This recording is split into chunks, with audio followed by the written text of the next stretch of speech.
आज के टॉपिक में हम डिस्कस करेंगे क्वेश्चन। हमारे पास ये दो क्वेश्चंस लिखे हैं मैंने, इनका आंसर एक है। ये किसी भी तरह पेपर में आ सकते हैं।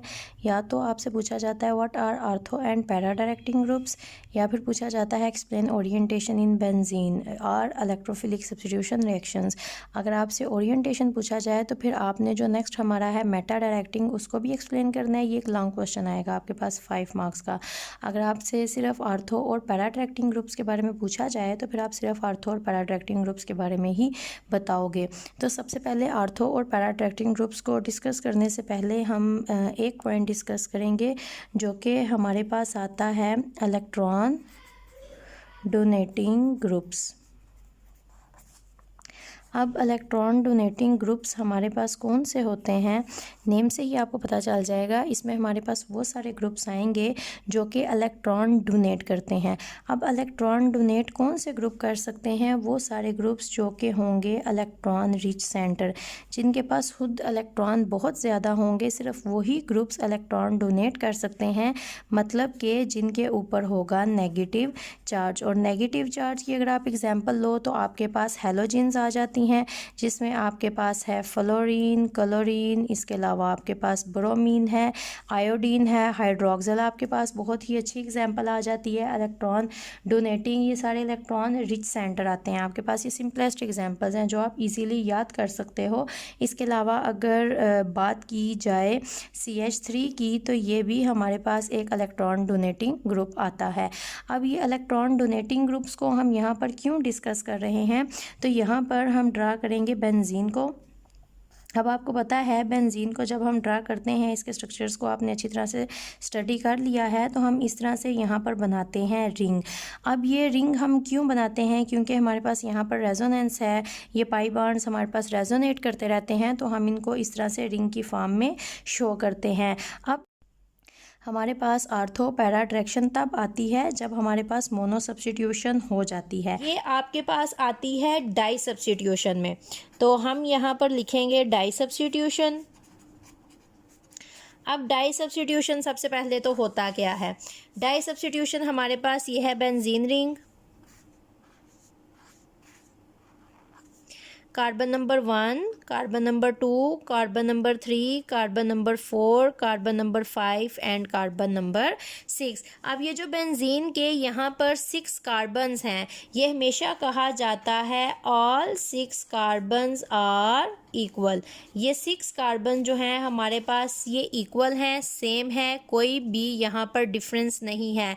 यहाँ पर अगर कोई भी ये CH3 है मिथाइल ग्रुप, इसने आके यहाँ पर अटैच होना है, तो अटैच होना मतलब सब्स्टिट्यूएंट इसने बनना है, तो ये अभी एक सब्स्टिट्यूएंट लगेगा, तो इसको मैं कहूँगी मोनो सब्स्टिट्यूशन। मोनो का मतलब होता है 1, तो ये मोनो सब्स्टिट्यूशन यहाँ पर हो रही है। ऑल 6 कार्बन्स आर इक्वल, तो ये मिथाइल ग्रुप आके किसी भी एक कार्बन पे यहाँ पर अटैच हो सकता है। तो अगर ये मिथाइल ग्रुप आके इस तरह से बेंजीन के साथ अटैच होता है यहाँ पर, Now all 6 carbons are not equivalent। अब यहाँ पर आ गया है बहुत ज़्यादा डिफरेंस हमारे पास क्या होता है। अब पहली बात तो जिस कार्बन पे आके मोनो सब्स्टिट्यूशन हुई है, मतलब मॉलिक्यूल अटैच हुआ है, अब वो हमारे पास हो जाएगा 1। क्लियर। अब बाकी हमारे पास क्या होता है, अब इसके साथ वाली कार्बन हमारे पास होगी 2, लेकिन इसके साथ ये कार्बन भी आती है और इसके साथ ये वाली कार्बन भी आती है, तो आप इसको B2 और 3, 4, 5, 6 कह सकते हो, या फिर आप इसको 2, 3, 4, 5 एंड 6 कह सकते हो। लेकिन आपके पास होता क्या है, जब आपके पास कोई भी ग्रुप आके अटैच हो सकता है। अब आप ये देखो, ये आपके पास 2 या 6 तो दोनों सेम, 3 या 5 और ये आपके पास 4 एंड 4। तो आप देख रहे हो आपके पास क्या है, ये जो 2 साइड्स हैं ये आपके पास हैं इक्वल, ये जो 2 साइड्स हैं ये आपके पास हैं इक्वल, और ये जो एक साइड है ये एक तो इक्वल नहीं, कंपैरिजन नहीं होता, 2 में कंपैरिजन होता है, तो ये दोनों आपके पास हैं इक्वल। अब होता क्या है, जब आपके पास इस तरह से आके सब्स्टिट्यूशन होती है मोनो सब्स्टिट्यूशन, यहाँ पर आपके पास आके मोनो सब्स्टिट्यूशन हुई है, तो इसके साथ वाला ये भी 2 हो सकता है, ये भी 2। तो ये जो दो साइड आपके पास यहाँ पर प्रेजेंट होती हैं इनको कहा जाता है आर्थो, आर्थो, और डिनोट किया जाता है ओ से। क्लियर। अब ये देख रहे हैं आप 3 5 3 5, ये जो दो साइड्स होती हैं इनको कहा जाता है मेटा, और इनको डिनोट किया जाता है एम से। और ये जो एक साइड है इसको कहा जाता है पैरा, और इसको डिनोट किया जाता है पी से। क्लियर। अब आपके पास होता क्या है, यहाँ पर ये कार्बन नंबर 1 जहाँ पर मोनो सब्स्टिट्यूशन हुई है, तो बाकी ये जो 5 कार्बन होती हैं इन सब का 20% होता है टोटल 100% में। तो आर्थो एक 20 ये, एक 20 ये, तो 40% इसका होता है, 40% इसका होता है, और 20% आपके पास होता है पैरा का।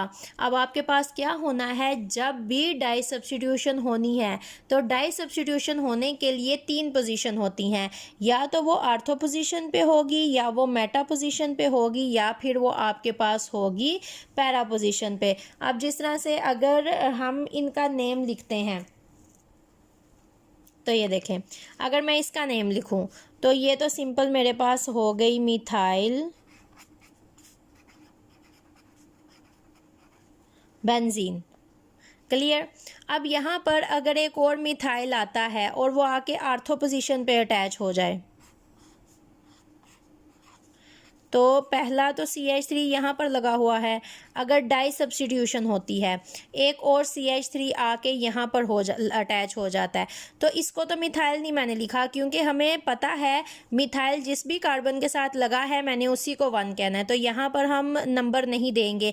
लेकिन अब जब 2 यहाँ पर मिथाइल लगे हैं तो एक को तो चलो हमने 1 कह दिया, तो दूसरा मिथाइल किस कार्बन पे अटैच है ये हमें नहीं पता होगा, तो इसको हम 1 कहेंगे। तो इस टाइम हम इसको 2 नहीं कह सकते, इस टाइम हमने इसको 2 कहना है, क्योंकि यहाँ पर सब्स्टिट्यूएंट है, और जब भी नंबरिंग की जाती है हमेशा सब्स्टिट्यूएंट्स को प्रेफरेंस दी जाती है, उनको छोटे से छोटे नंबर दिए जाते हैं।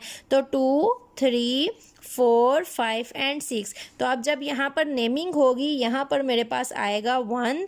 जब दो नंबर्स को एक दूसरे से अलग किया जाता है तो कामा लगाया जाता है, और नंबर और अल्फ़ाबेट के दरमियान हमेशा ये छोटा हाइफन, या फिर नहीं भी लगाना चाहो तो इट्स ओके। तो ये आपके पास आता है 1 2, 2 मिथाइल हैं, डाई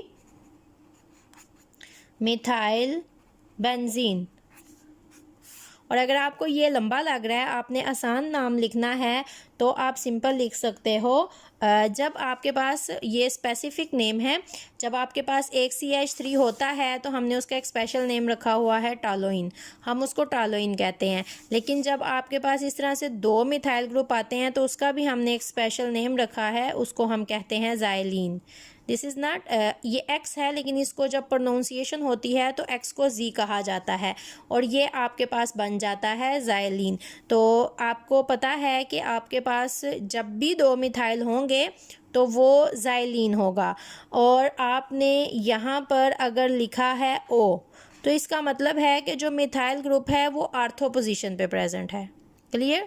तो जब आप इसको ड्रा करोगे तो आपको पता होगा कि ये जो एक मिथाइल पहले को तो हमने 1 कह दिया, आर्थो अगर साथ लिखा है तो इसका मतलब वो आर्थो पोजीशन पे है। नेक्स्ट भी ड्रा करते हैं तो आपको ज़्यादा अच्छी समझ आएगी। अब ये देखें, अगर इस तरह से मेरे पास है टालोइन, यहाँ पर अटैच है CH3, और जो दूसरा CH3 है वो अटैच है यहाँ पर इस पोजीशन पे, तो दिस विल 1 2 3 4 5 एंड 6। आप यहाँ से नंबरिंग स्टार्ट नहीं करोगे, अगर यहाँ से करोगे तो 1 2 3 4 5, इसको 5 नंबर मिलेगा, that is very greater as compare to 3। तो सो आप इसको 3 नंबर अलाट करोगे। अब ये देखो, अगर आप इसका नेम इस तरह से लिखना चाहो तो you can write it 1 3 di methyl benzene. लेकिन अगर आपने सिंपल लिखना है तो ये आर्थो पोजीशन थी, ये वाली मेटा पोजीशन थी, this will be meta xylene, that is easy as compare to this bigger name. और थर्ड पोजीशन हमारे पास इस तरह से है, अगर आपके पास इस तरह से गिवन है टालोइन CH3 और सेकंड सब्स्टिट्यूशन है यहाँ पर जब दो मिथाइल ग्रुप हैं, दिस इज जाइलिन, आपने लिखा जाइलिन और ये अटैच है यहाँ पर पैरा पोजीशन पे, या फिर you can say it 1 2 3 4 5 and 6. Now you can start numbering on any position 1 2 3 4 1 2 3 4, जहाँ से भी करोगे this methyl will be allotted as the number 4, so you can start your numbering from anywhere, there will be no problem, and it will be 1, 4 dimethyl benzene. This is di substitution. Mono substitution for example यहाँ पर मैंने लगाया है fluorine. अब fluorine जब हमारे पास एक electron donating group है, पहली बात तो अगर यहाँ पर मोनो सब्स्टिट्यूशन हो तो हमारे पास आर्थो इन दोनों पोजीशंस को कहते हैं, मेटा इन दोनों पोजीशंस को कहते हैं, और पैरा हमारे पास ये पोजीशन आती है. तो ये पोजीशंस हमारे पास जनरेट हो जाती हैं. नाउ पॉइंट इज़ कि हमारे पास सब्स्टिट्यूशन होती है, अगर हमारे पास आर्थो पे सब्स्टिट्यूशन होगी तो इसके साथ होगी पैरा पोजीशन पे, या फिर सब्स्टिट्यूशन सिर्फ और सिर्फ होगी मेटा पोजीशन पे. अब ये ऐसा क्यों होता है, यही हम डिस्कस करेंगे अपने टॉपिक में.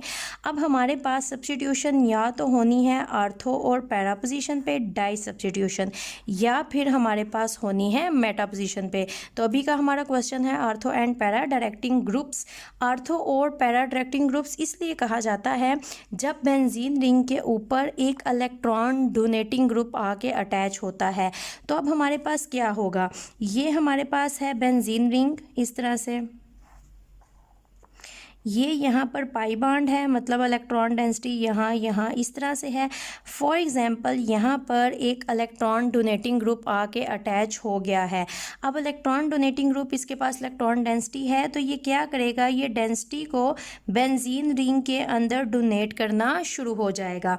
तो यहाँ से इलेक्ट्रॉन डेंसिटी मूव करके ये जो मेरे पास पोजीशंस हैं जिनको हम आर्थो कहते हैं, यहाँ पर आकर प्रेजेंस होगी. मतलब अगर मैं कहूँ तो ये मेरे पास इलेक्ट्रॉन रिच सेंटर बन जाएंगे, यहाँ पर इलेक्ट्रॉन डेंसिटी प्रेजेंट होगी, और ये जो मेरे पास पॉइंट हैं इनकी डेंसिटी मूव करके आ जाएगी यहाँ पर. मतलब जो ग्रुप लगा है उसकी डेंसिटी मूव होके इन दो पोजीशंस पे आके अटैच हो जाएगी, और ये जो दो पोजीशंस हैं मतलब इलेक्ट्रॉन का फ्लो अगर मैं लिखूं तो ये इस तरह से आएगा और यहाँ की मूव होके हमारे पास आ जाएगी यहाँ पर. तो ये हमारे पास सेंटर आर्थो और ये हमारे पास बनेगा मेटा सेंटर, जहाँ पर इलेक्ट्रॉन प्रेजेंट होंगे, इलेक्ट्रॉन डेंसिटी प्रेजेंट होगी. और ये हम बात पहले कर चुके हैं कि जो बेंजीन होती है वो हमेशा electrophilic, this is electrophilic substitution reaction, electrophilic substitution reaction देती है कि एक इलेक्ट्रोफाइल जो कि इलेक्ट्रॉन लविंग है वो ही आके यहाँ पर अटैक कर सकता है, बॉन्ड बना सकता है. तो इलेक्ट्रोफाइल इलेक्ट्रॉन लविंग ग्रुप वहीं पर आकर अटैच होगा जहाँ पर इलेक्ट्रॉन डेंसिटी प्रेजेंट होगी. तो अगर यहाँ पर कोई ऐसा ग्रुप आके अटैच होता है मोनो सब्स्टिट्यूशन में जो कि इलेक्ट्रॉन डोनेटिंग है, तो फिर आर्थो और मेटा, आर्थो एंड पैरा, ये वो दो पॉइंट्स बन जाते हैं जहाँ पर इलेक्ट्रॉन डेंसिटी प्रेजेंट होती है. तो यही दो पॉइंट्स होंगे जहाँ पर इलेक्ट्रॉन प्रेजेंट है. तो जो हमारे पास डाई सब्स्टिट्यूशन होगी वो आर्थो और पैरा पोजीशन पे होगी. अब हम एक एग्जांपल लेते हैं. फॉर एग्जांपल मेरे पास इस तरह से बेंजीन थी. अब जो इसकी मोनो सब्स्टिट्यूशन हुई है, मोनो सब्स्टिट्यूशन में यहाँ पर प्रेजेंट है CH3 ग्रुप. अब हमें पता है कि हमारे पास ये सारे इलेक्ट्रॉन डोनेटिंग ग्रुप है. तो अगर हम इसका रिएक्शन किसी और ग्रुप से करवाएं, जैसे कि ये मेरे पास है टालोइन और मेरे पास रिएक्शन आ जाता है कि मैंने टालोइन की नाइट्रेशन करवानी है, तो इसका रिएक्शन NO2 ग्रुप के साथ होगा. आपको पता है ये रिएक्शन होता है in the presence of H2SO4, HNO3 भी आपके पास होता है जो कि रिएक्शन करवाता है. नाइट्रेशन का पूरा रिएक्शन डिटेल में हम स्टडी कर चुके हैं. तो अब हमारे पास हम देखेंगे कि मोनो सब्स्टिट्यूशन अगर हो गई हुई है तो अब हमने ये देखना है कि यहाँ पर ये जो ग्रुप अटैच है ये हमारे पास इलेक्ट्रॉन डोनेटिंग है या फिर इलेक्ट्रॉन विदड्रॉइंग है. तो हमें पता है कि हमारे पास जो CH3 है ये इलेक्ट्रॉन डोनेटिंग ग्रुप आता है. तो अगर यहाँ पर डोनेटिंग ग्रुप प्रेजेंट होगा तो मेरे पास, अगर मैं इसको यहाँ पर ड्रा करूँ और देखें कि हम सब्स्टिट्यूशन कहाँ कहाँ पर होनी है, तो यहाँ पर CH3 प्रेजेंट है, यहाँ पर रिंग है, ये आर्थो पोजीशंस हैं दो हमारे पास, आर्थो आर्थो, ये हमारे पास हैं मेटा पोजीशंस.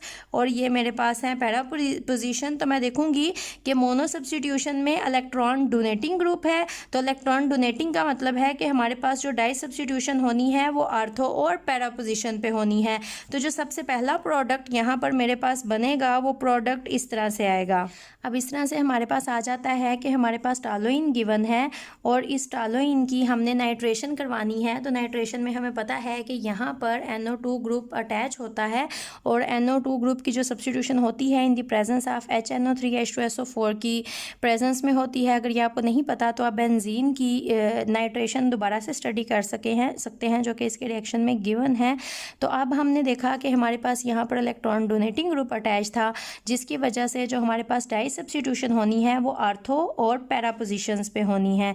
तो हमें पता है कि हमारे पास आर्थो और पैरा पोजीशंस कौन सी होती हैं, तो यहाँ पर हमारे पास CH3 है। अब जो हमारे पास डाई सब्स्टिट्यूशन होगी वो होगी उस पोजीशन पे। अब क्वेश्चन ये आता है कि आर्थो हमारे पास ये भी पोजीशन है, ये भी पोजीशन है, तो प्रोडक्ट हमारे पास ये क्यों बना है, जबकि प्रोडक्ट हमारे पास ये भी बन सकता था। हमारे पास आर्थो राइट और लेफ्ट साइड दोनों जगहों पे आती है, तो इसकी बजाय हमारे पास ये प्रोडक्ट बी बन सकता था। तो इससे कोई फ़र्क नहीं पड़ता, आपके पास ये प्रोडक्ट बी बनेगा, ये प्रोडक्ट बी बनेगा। इसके अलावा एक और प्रोडक्ट जो आपके पास बनता है वो ये बनता है, जहाँ पर आर्थो के अलावा आपके पास पैरा पोजीशन पे भी डाई सब्स्टिट्यूशन होती है। तो बेसिकली ये जो तीनों प्रोडक्ट हैं ये आपके पास बनते हैं, और जब हम इनको कंबाइनली लिखते हैं तो इनको कंबाइनली इस तरह से लिखा जाता है। यहाँ पर है आपके पास CH3, ये एक आर्थो पोजीशन है, यहाँ पर NO2 ग्रुप आके अटैच होगा। एक ये आपके पास है आर्थो पोजीशन, यहाँ पर NO2 आके अटैच होगा, और ये है आपके पास पैरा पोजीशंस, यहाँ पर NO2 ग्रुप आके अटैच होगा। और जब हम इसको लिखेंगे तो आपको पता है ये आपके पास टालोइन है, ये आपके पास आर्थो पोजीशन है, ये आपके पास पैरा पोजीशन है। O for ortho, P for para, और यहाँ पर आपके पास आ जाती है टालोइन। ये मैंने इसका सिंपल नेम लिखा है, सिंपलेस्ट फॉर्म में आप इसको इस तरह से बोलोगे। इसके अलावा अगर आप इसका IUPAC नेम लिखोगे तो IUPAC नेम लिखने के लिए आप प्रॉपर नंबरिंग करोगे।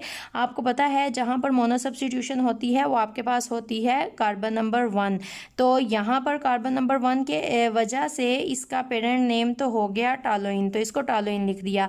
अब आप इसको भी 2 कह सकते हो और इसको भी 2 कह सकते हो, 2, 3, 4, 5 एंड 6। तो अब आपके पास किस तरह से सब्स्टिट्यूशन आएगी, आपके पास आएगा 2, 4, 6, जहाँ जहाँ पर नाइट्रो ग्रुप अटैच हैं, कार्बन नंबर 2 पे, कार्बन नंबर 4 पे, कार्बन नंबर 6 पे, 2, 4, 6। और आपको पता है नंबर्स को सेपरेट किया जाता है बाय कामास, जो नोमेनक्लेचर में हमने डिटेल में डिस्कस किया हुआ है।